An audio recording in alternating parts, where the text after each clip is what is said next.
In case you've been living on another planet, let's get one thing straight. The climate crisis is here and it's hitting us hard. This year alone, 2 major hurricanes ravaged Florida, floods devastated Asheville, and heat waves scorched the West. Meanwhile, it seems a new normal that wildfires are tearing through forests, water shortages are causing crops to wither, and rising sea levels are putting East Coast cities underwater. On top of that, microplastics and PFAS, the forever chemicals, are in our food, in our water, and in our bodies, while large polluting companies are doing their best to avoid accountability.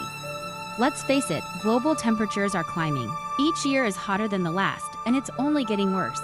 For real, climate crisis is here and it's accelerating.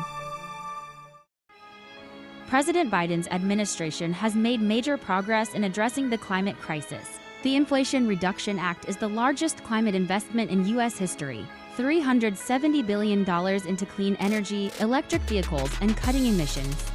It's more than words. In the past year, private investments in clean energy hit $110 billion, and we're on track to cut emissions by up to 48% by 2035. All that while creating 170,000 clean energy jobs so far, with 1.5 million more on the way. Not bad for the planet and the economy, right? But Kamala Harris isn't stopping there. She's aiming for 100% clean electricity by 2035 and carbon neutrality by 2050. Her plan: expand renewable energy, boost EV production, and protect vulnerable communities from climate disasters. She's fighting for environmental justice too. The IRA set aside $3 billion for communities hit hardest by pollution. Harris is ensuring clean energy benefits for everyone, not just the wealthy. Now, on Planet MAGA, climate change is a hoax. And hurricanes, they're made by FEMA to steal land, right? But for real, Trump's plan is all about boosting fossil fuels. He's pledging to repeal the Inflation Reduction Act, scrap clean energy initiatives, bring back coal, and drill for oil and gas everywhere. And the Radical Project 2025, written by his people?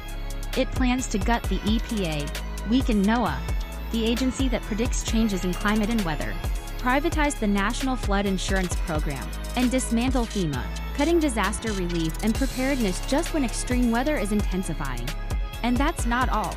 These same polluters, who have filled our water and food with microplastics and forever chemicals, will get a free pass.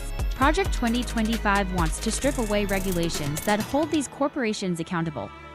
Think about it: weather forecasts and hurricane alerts behind paywalls, giving space for fake news to spread, vulnerable communities left unprotected and alone to face disasters, while corporate polluters free to keep damaging our environment. It's reckless and dangerous. In 2024, the choice is clear. Do we expand clean energy with Kamala Harris, creating jobs and cutting pollution? Or do we let Trump and Project 2025 take us back? More fossil fuels, more disasters, and less protections, less help in our backyard? For real, the planet's future is in our hands.